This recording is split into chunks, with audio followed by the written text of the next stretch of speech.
Mr. Lalpura, Samajwadi Party MLC Ashutosh Sinha has gone one step further, Anand, and he has said tomorrow people will say the vaccine was given to kill or decrease the population.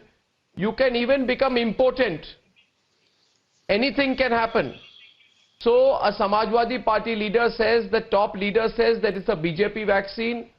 A middle level leader says it will cause impotency. This is politics over everything, viewers. Yes, it's a laughing matter on this Sunday. But imagine if people take these things seriously, to what extent it can undermine our scientists' efforts. Yes, Anand. Arnab. Good. Hello, Arnab. Just coming to you, Sushantji. To all the viewers of Republic. Very happy New Year to you. Yes. You're absolutely right. Yeah, you're absolutely right. It is absolutely reprehensible and condemnable, the statements made by Mr. Akhilesh Yadav.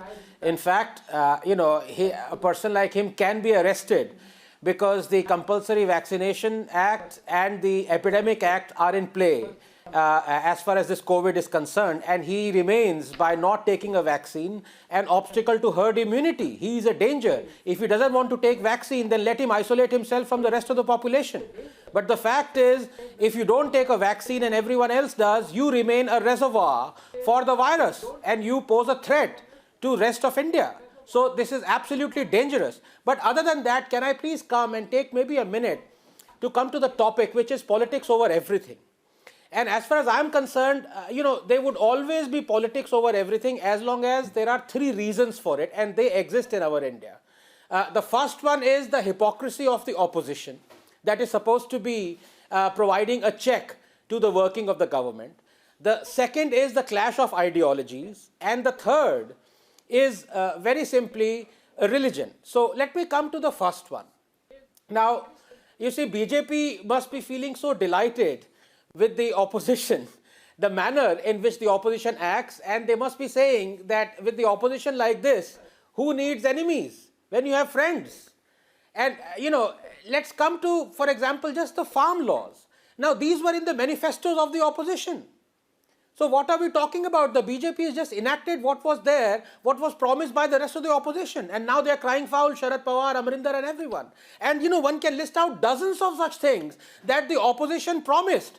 But when the BJP has delivered or acted on them, now they are creating and criticizing and, creating ruckus. And there are so many. I can start one by one, maybe very quickly. In 20 seconds, I can take 6 of them. And some of them are really fascinating and interesting as well. Number one is the CAA. Did you know that in August of 2012, the Congress passed a resolution saying that the Bangladeshi minorities, i.e. Bangladeshi minorities have to be Hindus and Christians, they cannot be Muslims, that Bangladeshi minorities must be given asylum in India.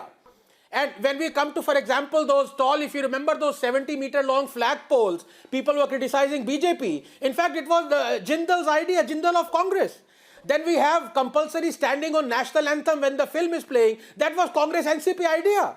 Bullet train was Congress idea. Aadhaar was Congress idea. GST was Congress idea. But the moment you have BJP implementing those ideas or bringing them to fruition, crystallizing them, the opposition rises in ruckus.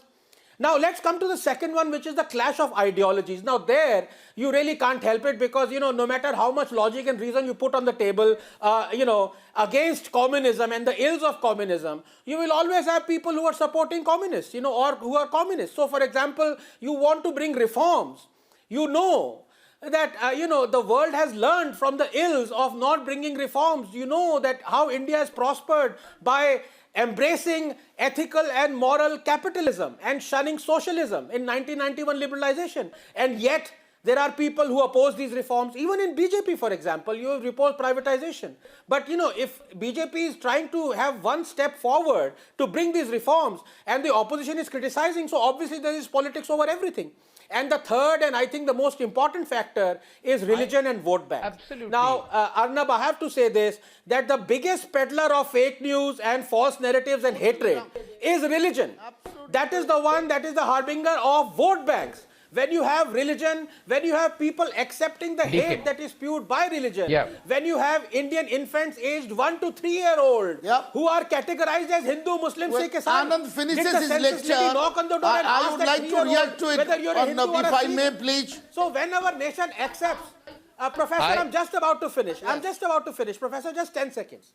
So on the third point, when you have the nation so gladly accepting the ills and the evils and the hatred spewed by religion, what else can there be on politics over everything? Of course, these three issues. Thank you very much.